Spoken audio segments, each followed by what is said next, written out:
Hello, family. I am JP Corwin, your friendly neighborhood blind guy. I am joined this evening for another crew interview with the lovely and talented Chris Bishop, our Grand Vizier of all things bookish and lore related. Chris, how you doing tonight? I'm doing great, and thank you for that wonderful title. I'll now use it in every other meeting I I, have I with the expect team. I expect it to be on business cards in the very near future. They should, of course, be black business cards, perhaps with little fangs on the side. That I leave that up to your design. It's fine. Definitely. Um, so, all of these are set up the same, right? All of these crew interviews are basically just an opportunity to show the folks that are interested in the game and the LARP and all the work we're doing, what's going on behind the scenes, and kind of be an opportunity to, well, frankly, introduce them to each of us in turn. I know Sam did one with me not long ago, which was awesome and a lot of fun because Sam is a super badass goofball of doom, which is fantastic. Um, and we've had a couple of these tick along, and they're a lot of fun, and I think they give a lot of use and value to the folks that are interested in playing, right? To know who's behind what aspect of what we Yeah. do here, right? So, in keeping with that, that is my very very long-winded way of saying, who the hell are you, and what is it you do here? Okay, so I am a what's called a Waldorf and a writer and a creator of NPCs. So I create a lot of the background NPCs in the game. So perhaps not the NPCs that you'll be seeing directly in the setting. Definitely some of them. I've created a few of those already. Right. But a lot of the NPCs of the world, so the sort of like the Tylers and the Sasha Vikoses, the The big the boys. puppeteers. Yeah, the puppeteers. Yeah. The ones that sort of show up and will be sending messages and influencing events within the city and sort of having their own machinations unfold within the domain and having plots surrounding that, and usually communicating with players via the forum system. Which only makes sense. So, Mm.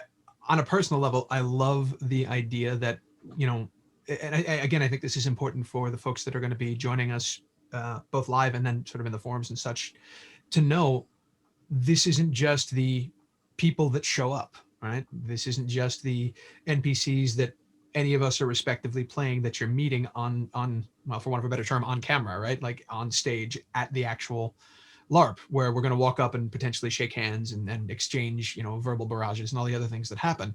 But that the people who are deliberately pulling the strings behind the scenes are in fact people that exist that are pulling those strings, right, within the context of the game and the lore and the setting. It's not a vampire game if there isn't some sort of backroom dealing and manipulating going on, and not everybody is gonna kind of run onto the pitch and try and get a neat ball through. There are a lot of people that are just going to play chess in the background. The fact that that exists, I feel like, really does a lot to expand the power of the world being built by you and by Stuart and by the rest of us.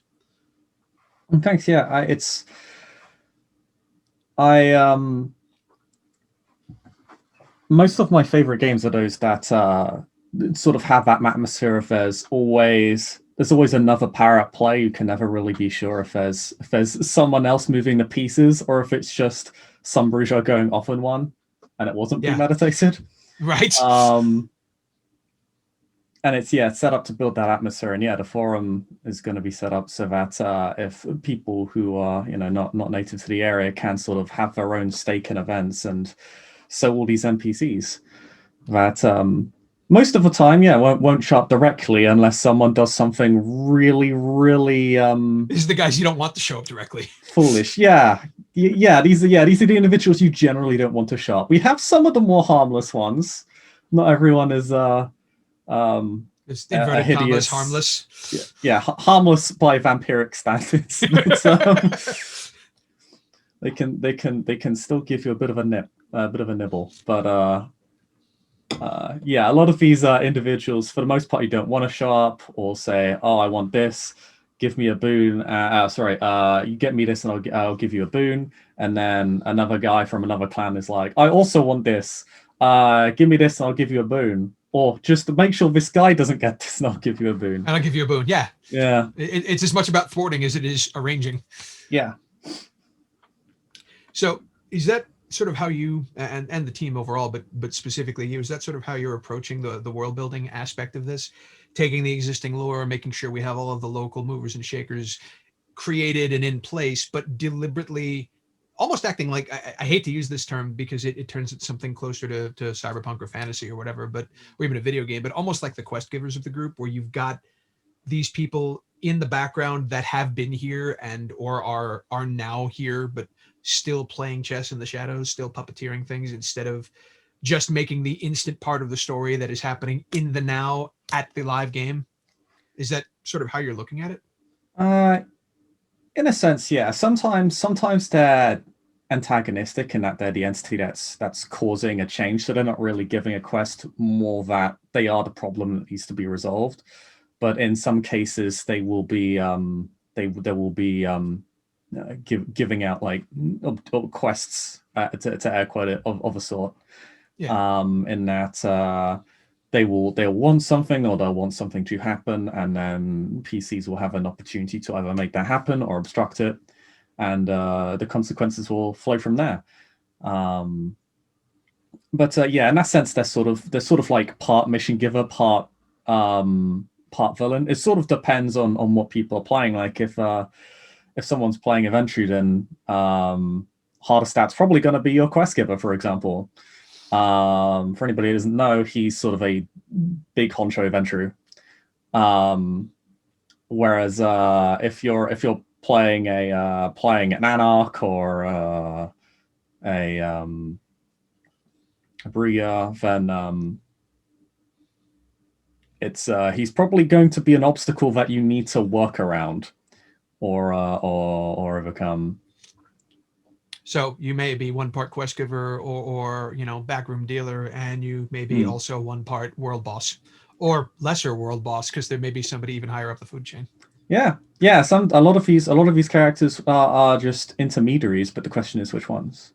And then that's also part of a challenge, because obviously some players might be interested in saying, well, who is the man behind a curtain, who is behind another curtain. And that sort of becomes an entire plot on its own, trying to figure out who that is, and maybe the figures will reward them for that, for being particularly savvy, or be very much you know the truth, you must die. It could be a thing. It's not a game for the faint of heart when it comes to that sort of thing, is it? No, in that sense, it's quite daunting, because it's a question of how much you're willing to risk to know something. Yep. And some people just want to know everything. Particularly, I imagine a lot of Nosferatu are not going to be fast about putting their cards on a table and trying to find out who all of the movers and shakers are. No, on some level, the Nosferatu are always kind of siring Ritento, the knowing man, right? To make certain that they are always aware of every little nuance and who's doing what to who for how many biscuits. Yeah, and speaking of Nosferatu, some clans will have more information on who these powers are and what their motivations are relative to others. Obviously, each clan is sort of going to be vaguely aware of what the motivations of each of their NPCs are, just because they deal with them more regularly, and they'll be able to build a pretty clear picture of what they are over time. But yeah, if you're playing Adventure, you're probably not going to know what Critias's motivation is, for example. What he's got under his fingernails. Yeah. Yeah, that only does make sense. How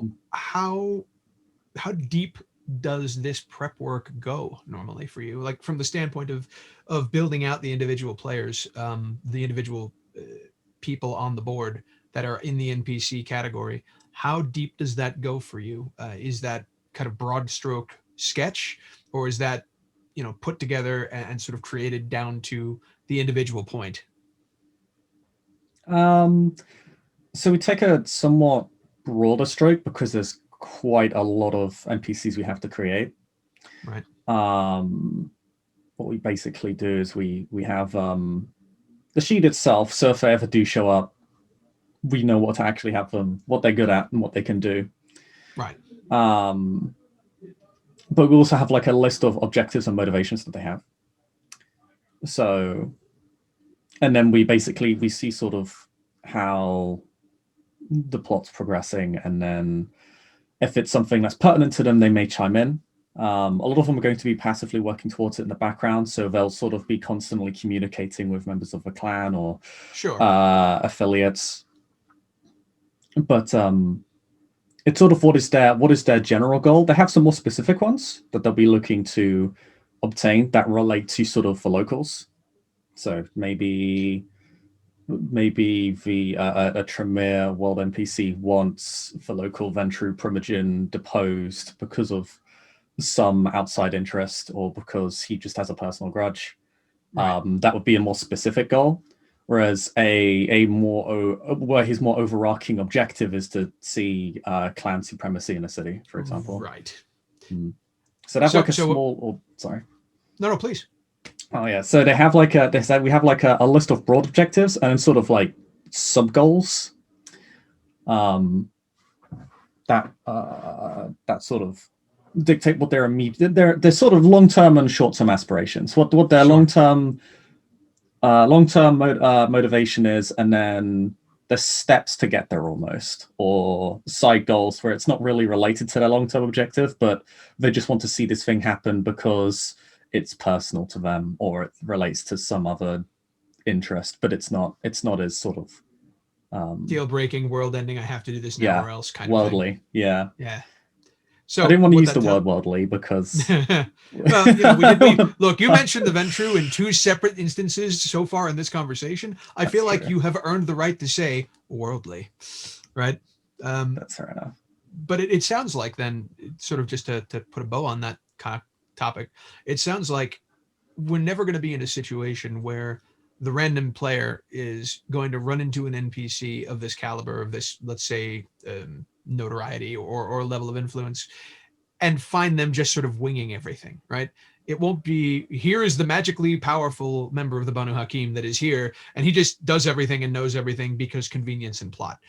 You've got the broad stroke motivations, the individual and important kind of on a more sweeping level or worldly level motivations. Then you've got the personal ones, and those are all created and very clearly laid out on the sort of, for want of a better term, cheat sheet that the person playing that NPC is going to have handy. So it's never a situation where you as a player are going to walk up and introduce yourself or interact with, again, random example, that particular member of the Banu Hakim, only to kind of not be sure that they know what they're talking about, right? They will always be coming from a position of planning, understanding who they are, what their actual motivations are. It won't be ad hoc in the moment. They'll be reacting in the moment, of course, but they're developed enough that they're actual people with actual motivations of their own. Yeah. Yeah, they'll always have an angle, whether they're showing up in person or not. Okay. And all of the people playing them will know what that is because it's all written down and laid out in clear-cut bullet points. So I feel like that's a really important distinction.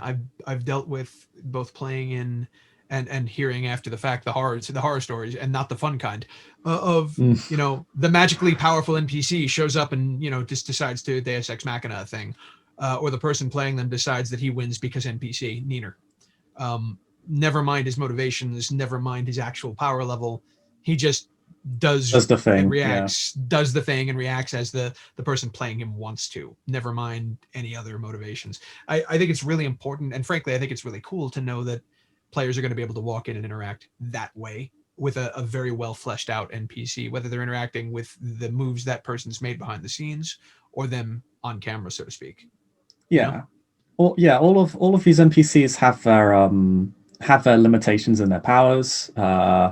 All of the influences and backgrounds and assets that are available to them are all laid out. So of course they're not going to tell people that, so it'll be sort of left for people to figure out what their limitations are. This is a vampire game, not a werewolf game. You don't brag and thump your chest about everything you have. Yeah.